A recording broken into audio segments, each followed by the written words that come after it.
Chapter 15. On what need be known and need not be known, and on the nature of the self. On hearing Dattatreya relate the wonderful story of the hill city, Parasurama marveled more and more. He, with a clear mind, pondered over the teachings of his master, and then returned to him and asked him again, "Lord, I have considered the purport of your teachings in the shape of the magnificent stories you told me. I understand that intelligence alone is real and single, and that objects are only unreal images like a city reflected in a mirror. Her transcendental majesty, the Mahasvari, is that consciousness manifesting as intelligence cognizant of the whole range of phenomena, beginning from the unmanifest state of sleep and ending with this world, passing in quick succession within itself. All these are apparently due to the self-sufficiency of that consciousness, and they come into being without any immediate cause. This much I have understood after deep consideration. But this intelligence is said to be beyond cognition because it always remains as pure knowledge itself. I do not see how it can be realized if it surpasses knowledge. The goal is not achieved without realizing it. The goal is liberation. What is its nature? If one can be liberated while alive, how is the course of his emancipated life regulated, if that is at all possible? There are sages who are active. What is the relation between the world of action and their pure conscious being? How can they engage in action while all the time they inhere in absolute consciousness? Such consciousness can be of only one kind, and liberation also can be of only one in order to be effective. How then are these differences noticed in the lives of the jnanis?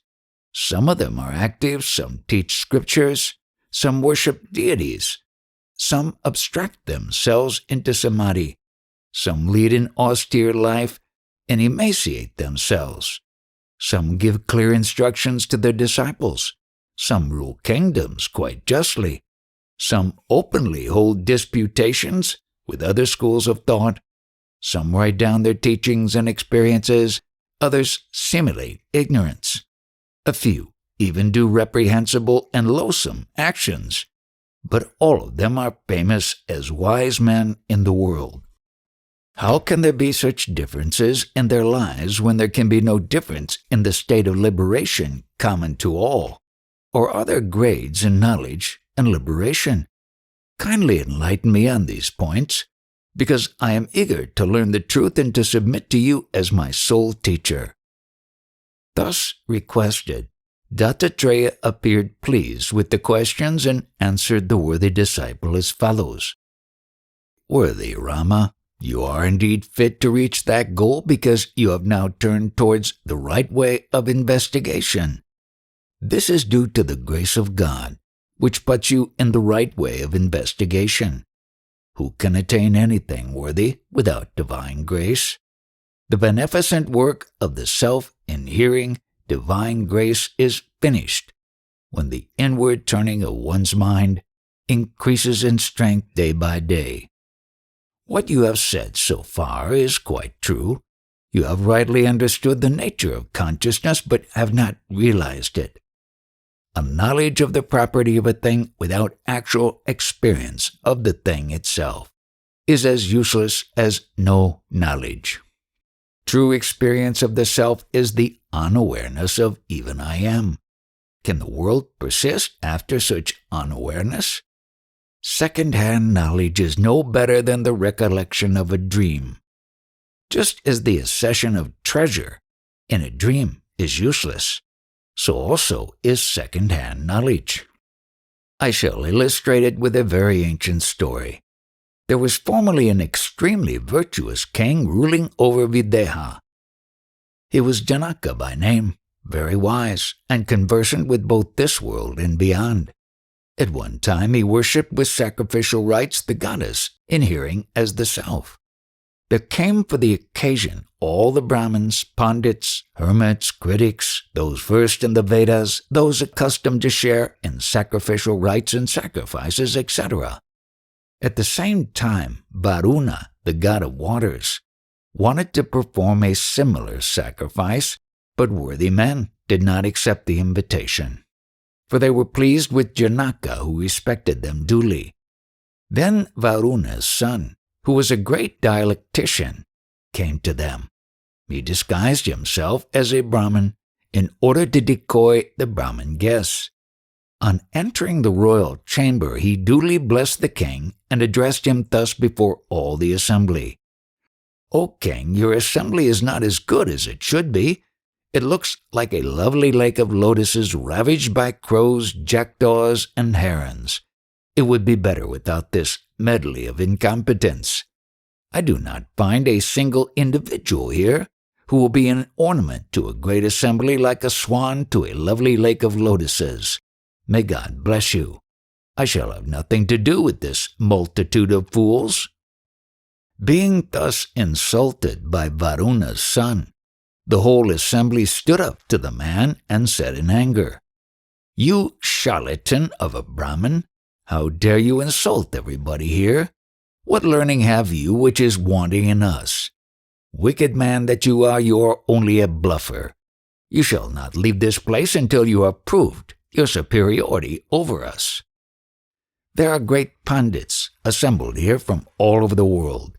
Do you hope to subdue all of them by your learning? Tell us your special subject in which you imagine yourself more proficient than us." Thus challenged, Varuni replied, "I will in a minute outdo you in all debate, but that shall be only on the condition that if I am defeated, you will throw me into the sea, and if you are defeated, I will consign you to the sea, one after another. If you agree to this condition, let us have a debate." They consented, and the debate began in right earnest. The pundits were shortly defeated by the fallacious logic of the opponent, and they were sunk in the sea by hundreds. Varuna's followers then took away the sunken pundits to his sacrifice, where they were received with respect which much pleased them. There was one by name Kohoela among those who were thus sunk. His son, Ashtavakra, having heard of his father's fate, hastened to Janaka's court and challenged the debater skilled in fallacy. The masquerader was now defeated and straightway condemned to the sea by the young avenger. Then Varuni threw off his mask in the court and restored back all the men formerly drowned in the sea. Kohoela's son was now puffed with pride and behaved offensively before the assembled court. The pundits were made to feel mortified before the youth. Just then a female ascetic appeared in their midst, to whom the offended assembly looked for help. Encouraging them in their hopes, the charming maiden with matted locks and hermit's clothes was highly honored by the king, and she spoke in sweet and yet firm tones.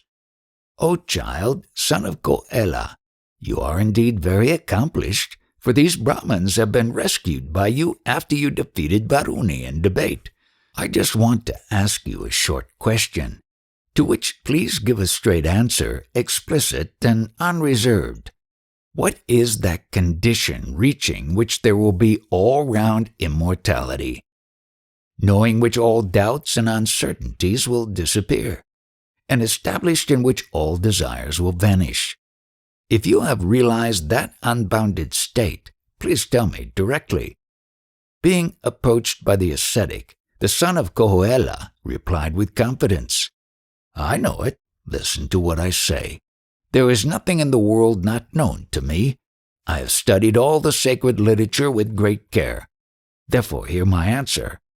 What you ask is the primal and efficient cause of the universe, being itself without beginning, middle, or end, and unaffected by time and space. It is pure, unbroken, single consciousness. The whole world is manifested in it like a city in a mirror. Such is that transcendental state. On realizing it, one becomes immortal. There is no place for doubts and uncertainties. As there is none at the sight of a reflection in a mirror, there is no more reason for ignorance as at the sight of innumerable reflected images, and there will be no more room for desire, because transcendence is then experienced. It is also unknowable, because there is no one to know it, besides itself. Ascetic, I have now told you the truth as contained in the scriptures. After Ashtavakra had finished, the hermit spoke again. Young sage, what you say is rightly said and accepted by all. But I draw your attention to that part of your answer where you admitted its unknowability for one of a knower outside of consciousness, and also that its knowledge confers immortality and perfection. How are these two statements to be reconciled? Either admit that consciousness is unknowable, is not known to you, and thus conclude its non-existence, or say that it is and that you know it, and therefore it is not unknowable. You evidently speak from second-hand knowledge, gathered from the scriptures. Clearly you have not realized it, and so your knowledge is not personal. Think now, your words amount to this. You have a personal knowledge of the images, but not of the mirror. How can that be? Tell me now if you are not ashamed of this prevarication before King Janaka and his assembly. Being thus reprimanded by the ascetic, he could not speak for some time because he felt mortified and ashamed, so he remained with bent head thinking it over. However, the Brahmin youth could not find any satisfactory answer to her question, so he submitted to her in great humility.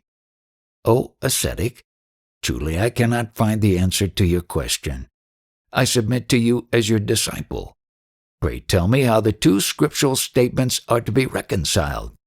But I assure you that I have not told a deliberate lie, for I know that any merits a liar may have are counteracted by his lies so that he is condemned as unworthy.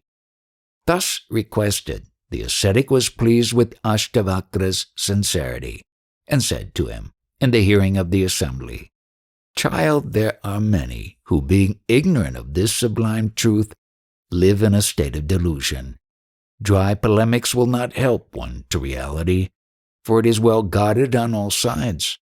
Of all the people now assembled here, no one has experienced reality, except the king and myself. It is not a subject for discussion.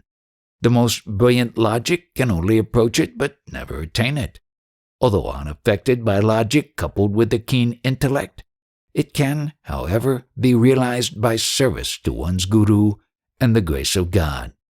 O thou, who art thyself the son of a sage, listen to me carefully, for this is hard to understand even when hearing it explained.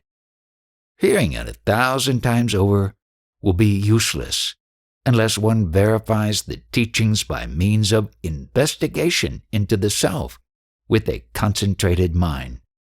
Just as a prince labors under a misapprehension that the string of pearls, still clinging to his neck, has been stolen away by another, and is not persuaded to the contrary by mere words, but only believes when he finds it around his neck by his own effort, so also, O youth, however clever a man may be, he will never know his own self by the mere teaching of others unless he realizes it for himself. Otherwise, he can never realize the self if his mind is turned outward. A lamp illumines all around but does not illumine itself or another light.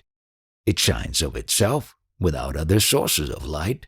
Things shine in sunlight without the necessity for any other kind of illumination. Because lights do not require to be illumined, do we say that they are not known or that they do not exist? Therefore, as it is with lights, thus are things made aware by the conscious self. What doubt can you have regarding abstract consciousness, namely the self? Lights and things being insentient cannot be self-aware. Still, their existence or manifestation is under no doubt. That means they are self-luminous. Can you not similarly investigate with an inward mind in order to find out if the all-comprehending self is conscious or not conscious? That consciousness is absolute and transcends the three states, wakefulness, dream, and deep sleep, and comprises all the universe, making it manifest. Nothing can be apprehended without its light. Will anything be apparent to you if there be no consciousness?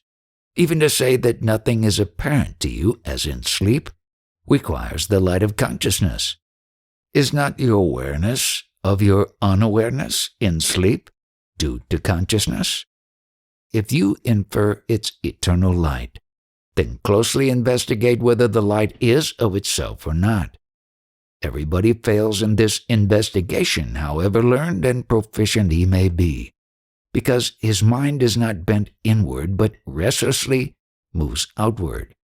As long as thoughts crop up, so long has the turning inward of the mind not been accomplished. As long as the mind is not inward, so long the self cannot be realized. Turning inward means absence of desire. How can the mind be fixed within if desires are not given up?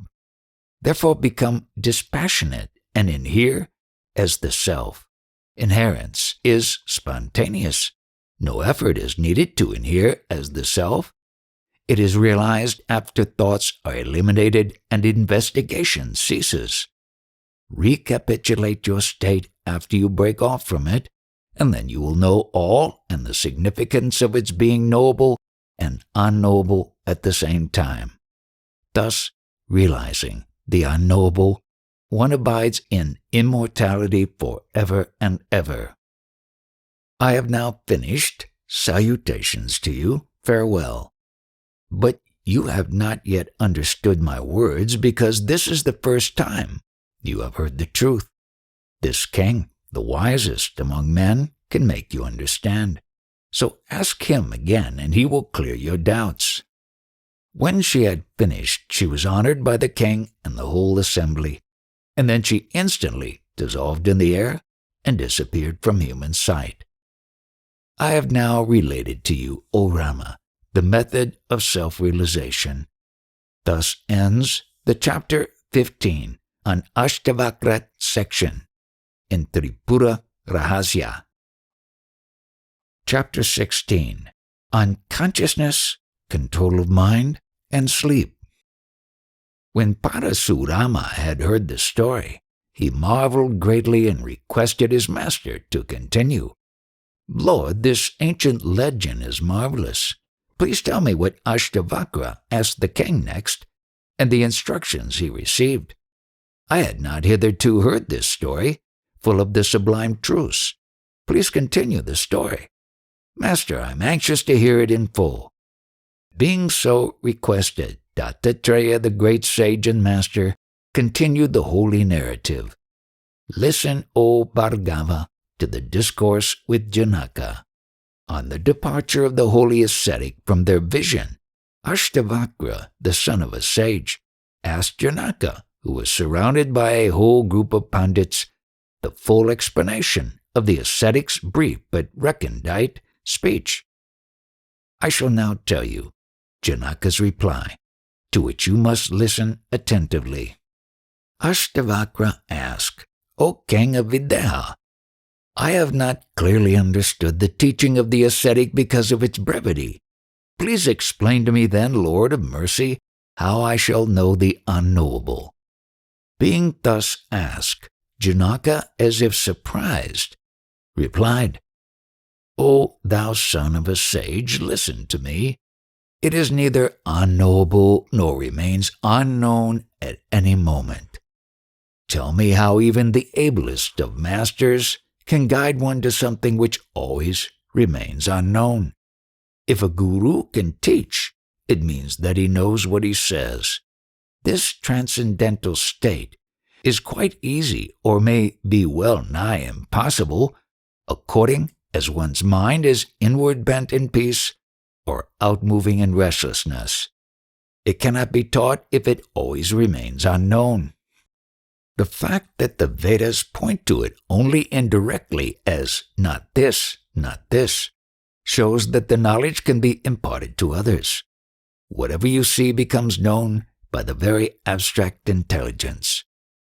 Now carefully analyze the underlying consciousness which, though abstract and apart from material objects, yet illumines them all the same. Know it to be the truth, O sage. What is not self-luminous can only fall within the orbit of intelligence and cannot be intelligence itself. Intelligence is that by which objects are known. It cannot be what it is if it becomes the object of knowledge. What is intelligible must always be different from intelligence itself, or else it could not be made known by it. Intelligence in the abstract cannot admit of parts, which is the characteristic of objects. Therefore, objects take on shapes. Carefully watch absolute intelligence after eliminating all else from it. Just as a mirror takes on the hues of images, so also the abstract intelligence assumes the different shapes of objects by virtue of its holding them within itself. Abstract intelligence can thus be made manifest by eliminating from it all that can be known. It cannot be known as such and such, for it is the supporter of one and all. This, being the self of the seeker, is not cognizable. Investigate your true self in the aforesaid manner. Note, there is no other agent to know the self, nor light by which to know it. You are not the body, nor the senses, nor the mind, because they are all transient. The body is composed of food, so how can you be the body? For the sense of I, ego, surpasses the body, the senses, and the mind at the time of the cognition of objects. Commentary. The self always flashes as I, due to its self-luminosity. The body and such things do not. The I surpasses the body, etc., simultaneously with the perception of objects, for the body conception does not exist with the perception of objects. Otherwise, the two perceptions must be coeval.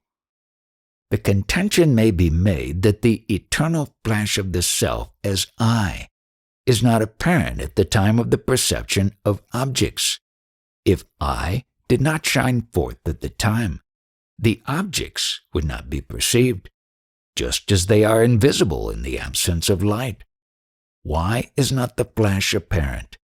Perceptibility is always associated with insentient matter.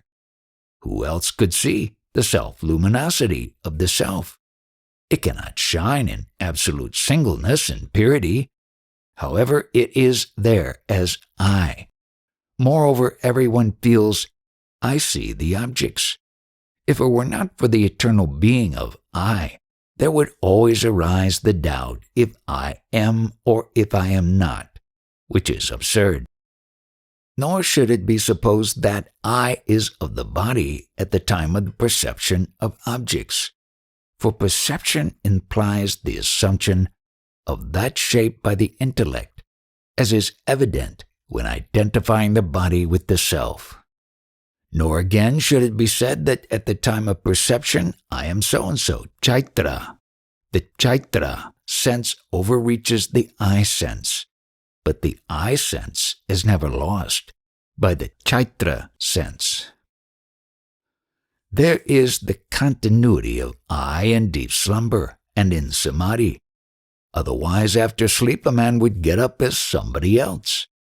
The contention is possible that in deep sleep and samadhi, the self remains unqualified and therefore is not identical with the limited consciousness of the ego I in the wakeful state. The answer is as follows. I is of two kinds, qualified and unqualified. Qualification implies limitations, whereas its absence implies its unlimited nature. I is associated with limitations in dream and wakeful states, and it is free from them in deep slumber and samadhi states. In that case, is the I in samadhi or sleep associated with the threefold division of subject, object, and the relation? No.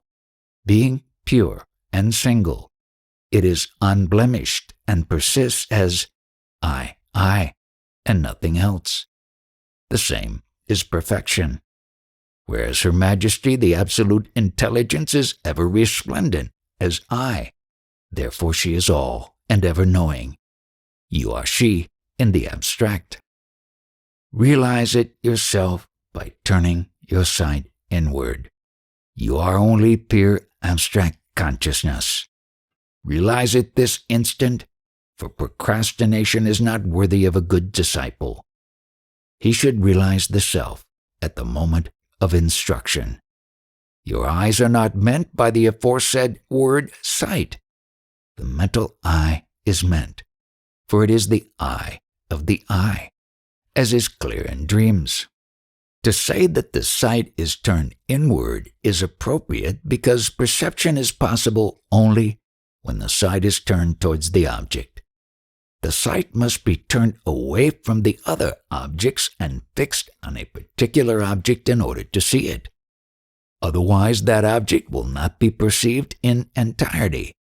The fact that the sight is not fixed on it is the same as not seeing it. Similarly is it with hearing, touch, etc. The same applies to the mind in its sensations of pain and pleasure, which are not felt if the mind is otherwise engaged. The other perceptions require the two conditions, namely elimination of other objects and concentration on the one.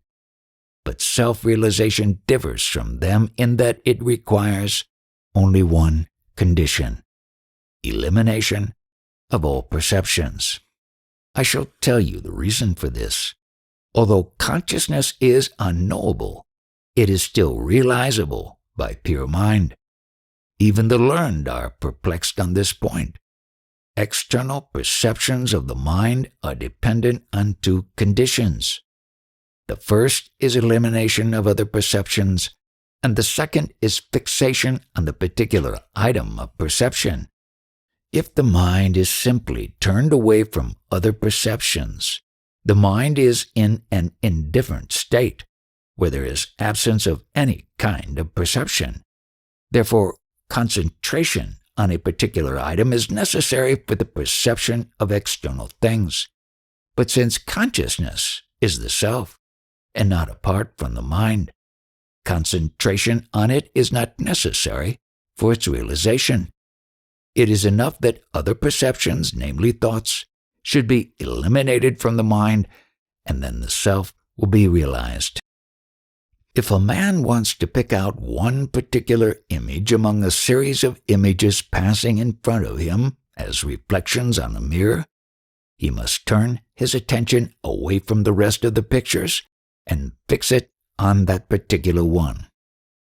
If, on the other hand, he wants to see the space reflected, it is enough that he turns away his attention from the pictures and the space manifest without any attention on his part, for space is immanent everywhere and is already reflected there. However, it has remained unnoticed because the interspatial images dominated the scene. Space, being the supporter of all and immanent in all, becomes manifest if only the attention is diverted from the panorama. In the same way, consciousness is the supporter of all and is immanent in all and always remains perfect like space, pervading the mind also. Diversion of attention from other items is all that is necessary for self-realization. Or do you say that the self-illuminate can ever be absent from any nook or corner? There can, indeed, be no moment or spot from which consciousness is absent. Its absence means their absence also.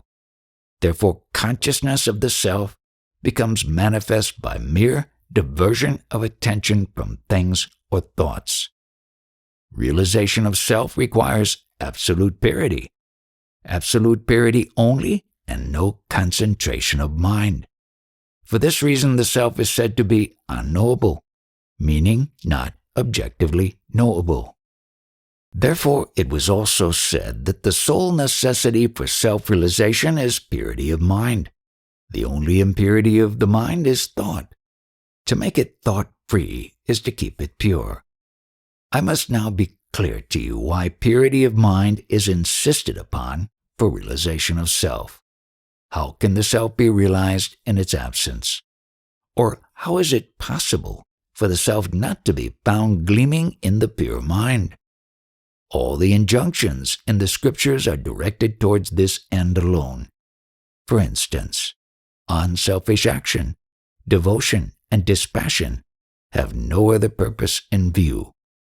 Because transcendental consciousness, viz. The self, is manifest only in the stain-free mind.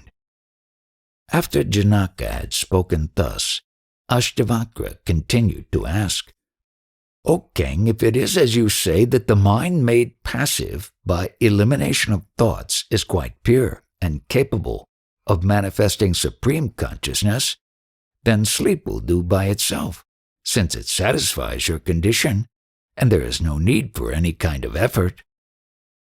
Thus questioned by the Brahmin youth, the king replied, I will satisfy you on this point. Listen carefully. The mind is truly abstracted in sleep, but then its light is screened by darkness. So how can it manifest its true nature?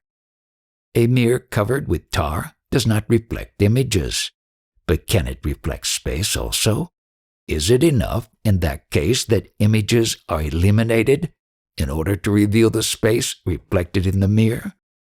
In the same manner, the mind is veiled by the darkness of sleep and rendered unfit for illumining thoughts. Would such eclipse of the mind reveal the glimmer of consciousness? Would a chip of wood held in front of a single object to the exclusion of all others reflect the object simply because all others are excluded? Reflection can only be on a reflecting surface, and not on all surfaces. Similarly also, realization of the self can only be with an alert mind, and not with a stupefied one. Newborn babies have no realization of the self for want of alertness. Moreover, pursue the analogy of a tarred mirror. The tar may prevent the images from being seen, but the quality of the mirror is not affected, for the outer coating of tar must be reflected in the interior of the mind. So also the mind, though diverted from dreams and wakefulness, is still in the grip of the dark sleep and not free from qualities. This is evident by the recollection of the dark ignorance of sleep when one wakes. I will now tell you the distinction between sleep and samadhi. Listen attentively. There are two states of mind, one illumination and two consideration. The first of them is association of the mind with external objects, and the second is deliberation on the object seen. Illumination is unqualified by the limitations of objects.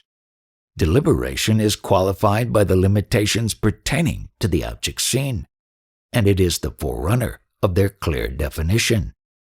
Note, the mind first notes a thing in its extended vision. The impression is received only after noting the thing in its non-extensive nature, and becomes deeper on musing over the first impression. There is no distinction noted in the preliminary stage of simple illumination. The thing itself is not yet defined, so illumination is said to be unqualified. The thing becomes defined later on, and is said to be such and such and so and so. That is the perception of the thing after deliberation. Deliberation is again of two kinds. The one is the actual experience and is said to be fresh, whereas the other is cogitation over the former and is called memory. The mind always functions in these two ways. Dreamless slumber is characterized by the illumination of sleep alone, and the experience continues unbroken for a time, whereas the wakeful state is characterized by deliberation, repeatedly broken up by thoughts, and therefore it is said not to be ignorance. Sleep is a state of nescience. Though it consists of illumination alone, it is said to be ignorance, for the same reason as a light, though luminous, is said to be insentient. Note, pure intelligence is made up of luminosity, but is not insentient like a flame. It is gleaming with consciousness, thus differing from the flame.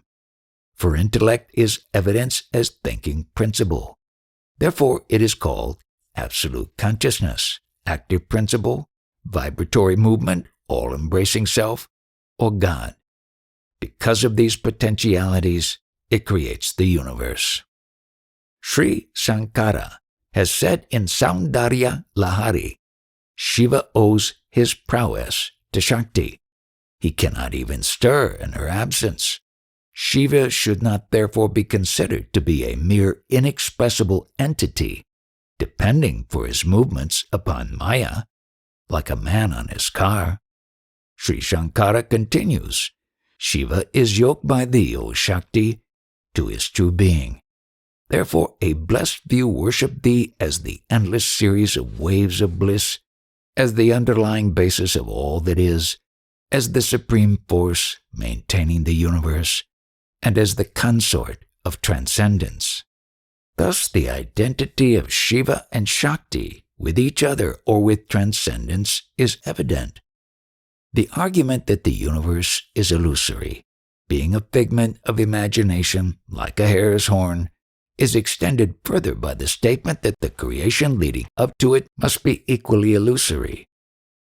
Then the coexistence of Shiva and Shakti is useless, and Shiva being incomprehensible without Shakti, the idea of Godhead falls to pieces. But the scriptures point to God as the primal essence from which the world has sprung, in which it exists, and into which it resolves. That statement will then be meaningless. Why should the other scriptural statement, there is no more than one, alone be true? Is it to lend support to the argument of illusion? The proper course will be to look for harmony in these statements in order to understand them aright. Their true significance lies in the fact that the universe exists, but not separately from the primal reality, God. Wisdom lies in realizing everything as Shiva, and not in treating it as void. The truth is that there is one reality, which is consciousness in the abstract and also transcendental, irradiating the whole universe in all its diversity from its own being by virtue of its self-sufficiency, which we call Maya or Shakti or energy. Ignorance lies in the feeling of differentiation of the creatures from the Creator. The individuals are only details in the same reality. In sleep, the insentient phase of stupor overpowers the sentient phase of deliberation. But the fact of illumination is ever present, and that alone cannot become apparent to men in the absence of deliberation.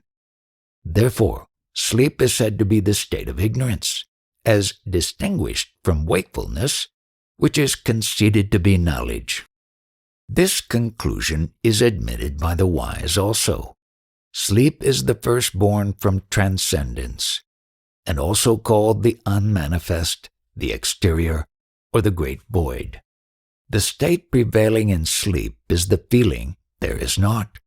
This also prevails in wakefulness, although things are visible. But this ignorance is shattered by the repeated upspringing of thoughts.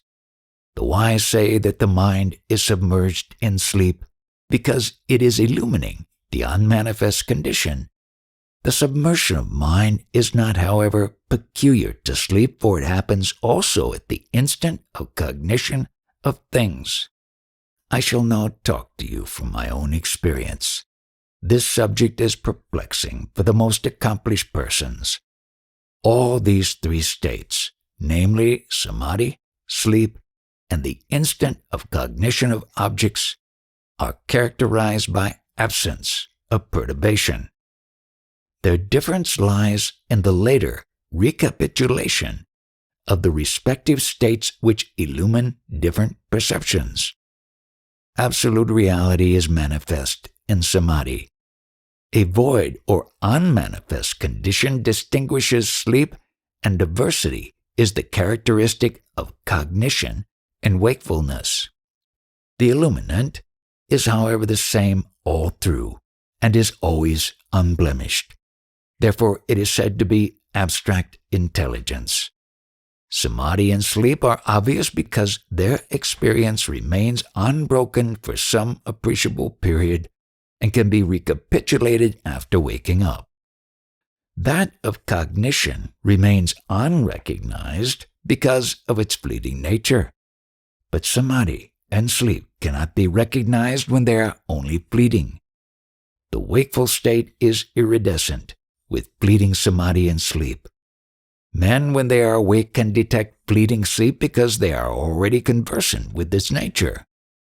But fleeting samadhi goes undetected because people are not so conversant with it. O Brahman, fleeting samadhi is indeed being experienced by all, even in their busy moments, but it passes unnoticed by them for want of its acquaintance with it. Every instant free from thoughts and musings in the wakeful state is the condition of samadhi. Samadhi is simply absence of thoughts. Such a state prevails in sleep and at odd moments of wakefulness. Yet it is not called samadhi proper, because all the proclivities of the mind are still there latent, ready to manifest the next instant. The infinitesimal moment of seeing an object is not tainted by deliberation on its qualities and is exactly like samadhi. I will tell you further. Listen. The unmanifest state, the firstborn of abstract intelligence revealing there is not anything, is the state of abstraction full of light. It is, however, called sleep because it is the insentient phase of consciousness. Nothing is revealed because there is nothing to be revealed. Sleep is therefore the manifestation of the insentient state. But in samadhi, Brahman, the supreme consciousness, is continuously glowing. She is the engulfer of time and space, the destroyer of void, and the pure being, Jehovah, I am. How can she be the ignorance of sleep? Therefore, sleep is not the end-all and the be-all. Thus did Janaka teach Ashtavakra. Thus ends the chapter on the discourse of Janaka to Ashtavakra in Tripura Rahasya. Chapter 17. On the uselessness of fleeting samadhis and the way to wisdom. O Bhargava, I shall now tell you what further conversation took place between Janaka and Ashtavakra. Ashtavakra asked, King, please tell me in greater detail what you call fleeting samadhi in the wakeful state, so that I may follow it up in order to achieve enduring samadhi. Thus requested, Janaka replied, Listen, O Brahman, the following are instances of that state. When a man remains unaware of in and out for a short interval and is not overpowered by the ignorance of sleep, the infinitesimal time when one is beside oneself with joy, when embraced by one's beloved in all purity, when a thing is gained which was intensely longed for but given up in despair, when a lonely traveler moving with the utmost confidence is suddenly confronted with the utmost danger, when one hears of the sudden death of one's only son, who was in the best of health, in the prime of life, and at the apex of his glory. Note, these are examples of samadhi in raptures of happiness or of pleasure, and in spasms of fear or of sorrow. There are also intervals of samadhi, namely the interim period between the waking, dream, and sleep states. At the time of sighting a distant object, the mind, holding the body at one end, projects itself into space until it holds the object at the other end, just as a caterpillar prolongs itself at the time of leaving one hold to catch another hold. Carefully watch the state of mind in the interval. Why dilate on these intervals? All happening will be brought to a standstill if intelligence be homogeneous. They are made possible when a certain harmony reigns in intelligence, which ordinarily is repeatedly broken. Therefore, the great founders of different systems of philosophy have said that the difference between the self, i.e., abstract intelligence, and intellect, individualistic, lies only in their continuity. Sugata, Buddha, considers the self to be the stream of intelligence, broken up, of course, at short intervals. Kanada says that it is intellect which is characteristic of the self.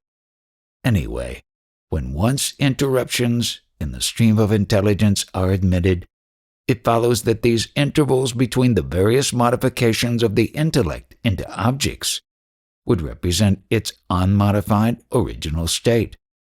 O son of Koela, know that if one can become aware of these broken samadhis, no other samadhi need attract one. The Brahmin youth asked further, O king, why are not all liberated if their lives are so iridescent with momentary samadhi, if it be the enlightener of the unmanifest void in sleep?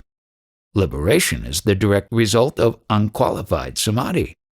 The self being pure intelligence, why does it not recognize itself and remain always liberated?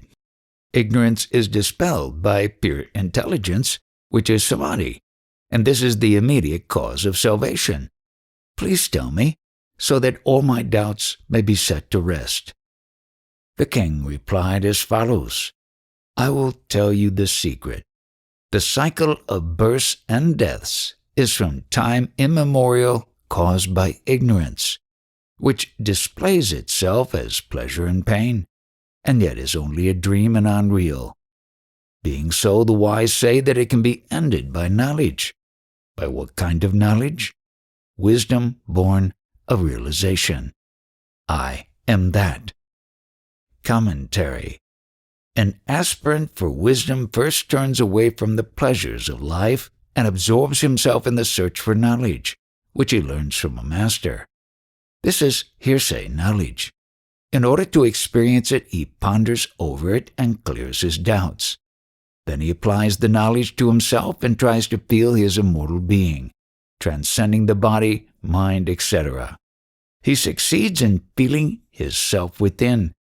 Later, he remembers the Vedic teaching imparted by his guru that the self, being unqualified, cannot be differentiated from God and experiences his unity with the universal self. This is, in short, the course of wisdom and liberation. Ignorance cannot be expelled by means of knowledge devoid of thoughts, for such knowledge is not opposed to anything whatsoever, including ignorance. Knowledge devoid of thoughts is like the canvas used in painting. The canvas remains the same, whatever picture may be painted on it. Unqualified knowledge is simple light. The objects are manifest by and in it. Commentary. The mirror is clear and uniform when there are no objects to reflect. The same appears variegated by images reflected in it. So also the self is pure intelligence, and clear when not contaminated by thoughts. This state is called nirvikalpa. When soiled by thoughts, it is savikalpa.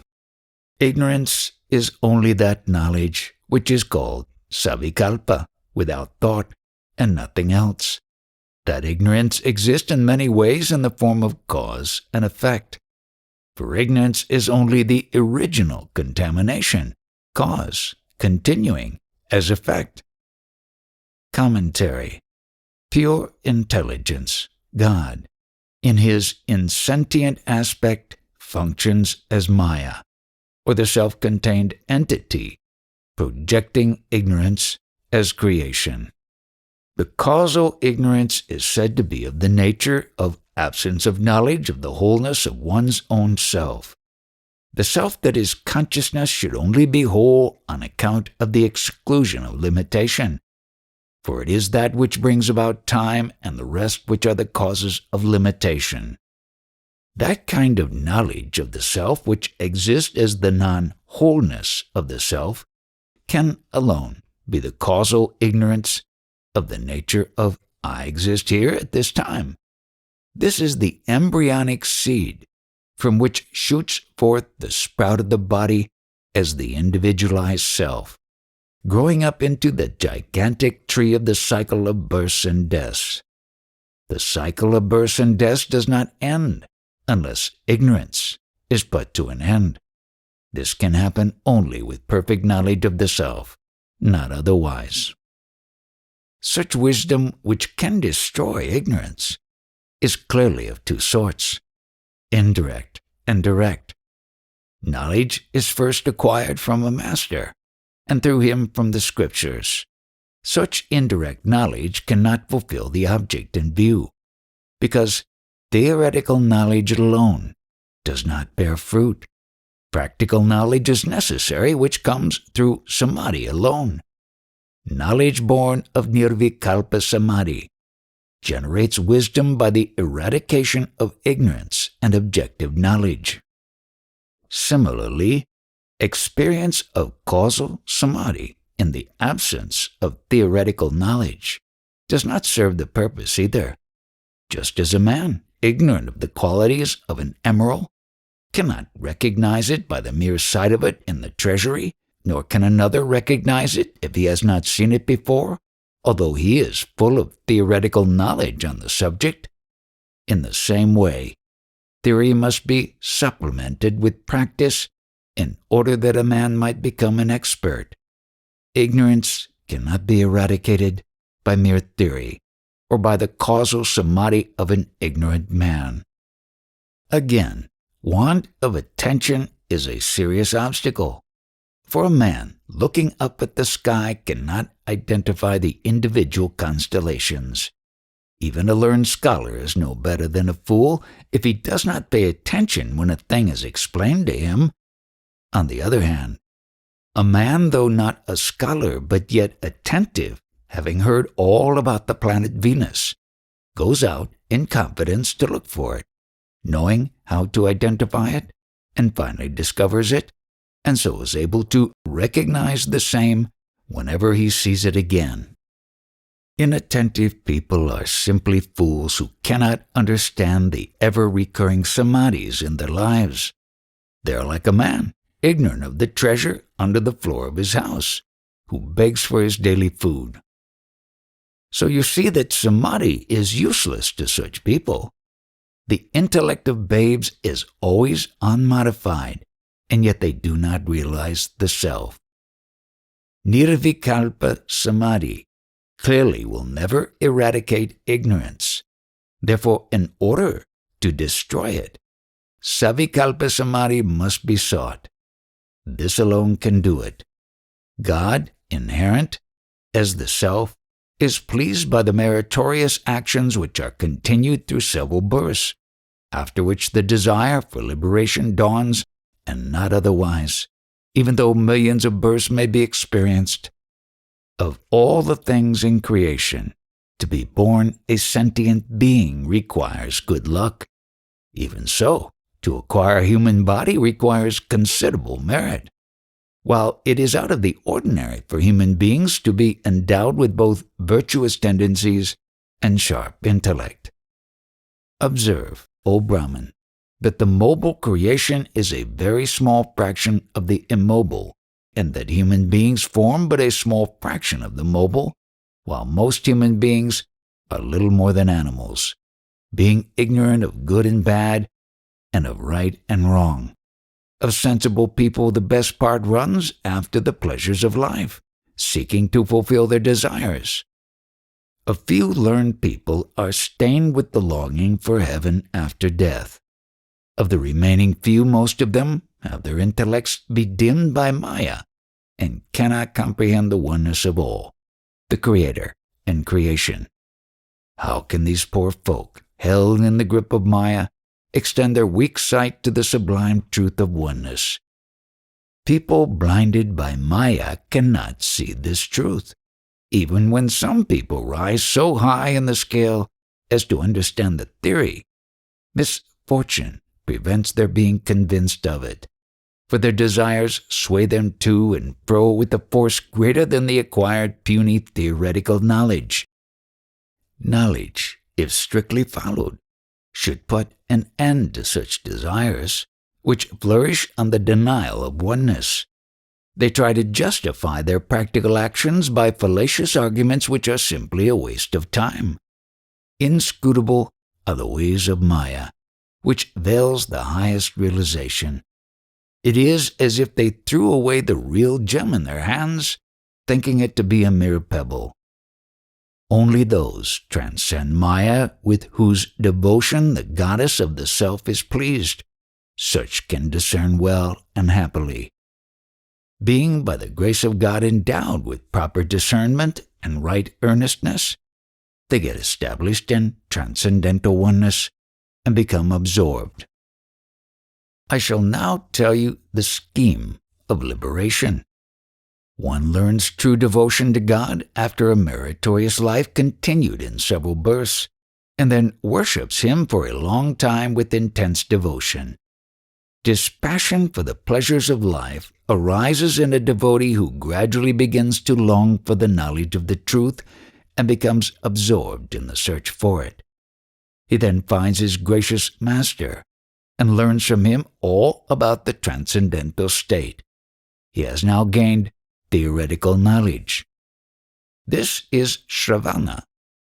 After this, he is impelled to revolve the whole matter in his mind until he is satisfied from his own practical knowledge with the harmony of the scriptural injunctions and teachings of his master. He is able to ascertain the highest truth with clearness and certitude. This is Manana. The ascertained knowledge of the oneness of the self must afterwards be brought into practice, even forcibly if necessary, until the experience of truth occurs to him. This is Nidhid Ayasana. After experiencing the inner self, he will be able to identify the self with the Supreme and thus destroy the root of ignorance. There is no doubt of it. The inner self is realized in advanced contemplation, and that state of realization is called Nirvikalpa Samadhi. Memory of that realization enables one to identify the inner self with the universal self as I am that. This is Pratyabd Hijna Jnana. Contemplation Commentary. Contemplation is designated in its progressive stages as Salvikalpa Samadhi, qualified Samadhi, and Nirvikalpa Samadhi, unqualified Samadhi. Dhyana, contemplation, leads to the repose consequent on the resolve that the mind in its absolute purity is only the self. There are interruptions by thought obtruding into the earlier stages. Then the practice goes by the name of dhyana. When the repose remains smooth and uninterrupted for some appreciable time, it is called Salvikalpa Samadhi. If by its constant practice the repose ensues without any previous resolve, effortlessly, and continues uninterrupted for some time, it is called Nirvikalpa Samadhi. The inner self glows in all its purity in the last stage. After rising from it, the memory of the uncommon experience of the self remains. It enables him to identify the transcendence of the One with that same One which is in all. This is the Sahaja state, as is often said by Sri Ramana. That is the oneness of the self, the same as the identification of the transcendence of the One with that same One in all the diversities of the world apparent to each individual. This destroys the root of ignorance, instantly and completely. Dhyana has been said to develop into nirvikalpa samadhi, whereas modifications signify the many-sidedness of consciousness. Nirvikalpa signifies its unitary nature. When the mind does not create pictures due to thoughts, it is in the unmodified state, which is its primal and pure condition. When the pictures on a wall are erased, the original wall remains. No other work is necessary to restore its original condition. Similarly, the mind remains pure when thoughts are eliminated. Therefore, the unqualified state is restored if the present disturbance is ended. There is indeed nothing more to be done for the most holy condition to be maintained. Nevertheless, even Pandits are deluded in this matter, owing to the bane of Maya. The acutely intelligent can accomplish the purpose in a trice. Aspirants may be divided into 3 groups: 1 the best, 2 the middle class, and 3 the lowest. Of these, the best class realize, at the very moment of hearing the truth, their ascertainment of truth and contemplation thereon are simultaneous with their learning. Realization of truth requires no effort on their part. Take my case for instance. On a moonlit summer night, I was lying drunkenly on a downy bed in my pleasure garden in the loving embrace of my beloved.